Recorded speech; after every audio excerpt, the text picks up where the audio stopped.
Good lang yung box. Ang next na ipapakita ko sa inyo is the Poseidon Punisher Aether V2 PDW color brown. So medyo nakakalito ang Poseidon guys. Sobrang daming models ng Poseidon. So ito yung unit guys. So front assembly is CNC metal and then yung receiver niya is polymer. So isa to si Poseidon sa mga mai-recommend namin sa inyo in terms of performance and quality. So meron na rin siyang front and rear sights.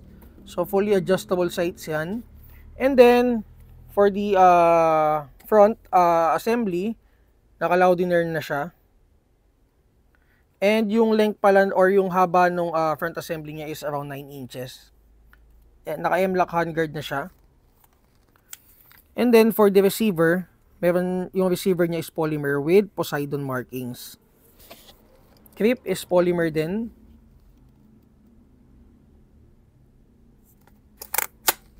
Naka-metal charging handle.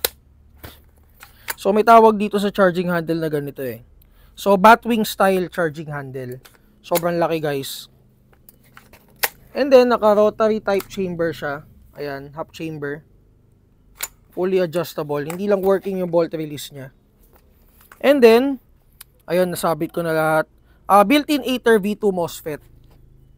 So dalawang klase ang dumadating sa atin ngayon na Poseidon. Isang naka-Medusa and isang naka-Aether. And then guys, ang isa dito na nagustuhan ko is may built-in na siya, tracer. So yung tracer niya is nandun sa half chamber. So lahat ng Poseidon na meron dumating nung last batch is naka built-in tracer na. Okay? So yung gearbox niya is version 2 and naka 8mm and naka-enhance na rin. So maganda na yung pagka or high strength na or reinforce, reinforce. Sorry, hindi ko makuha yung And then naka PDW stock siya. So I think kasya dito yung 2.2 na storm power, no. Kasya dito. Ito pakita ko sa inyo, fully adjustable 'yan. So 3 positions adjustment. Okay? So ano pa ba? So FPS OOTB is around 370. And then yung kasama niyang magazine is a mid-cap 220 rounds magazine.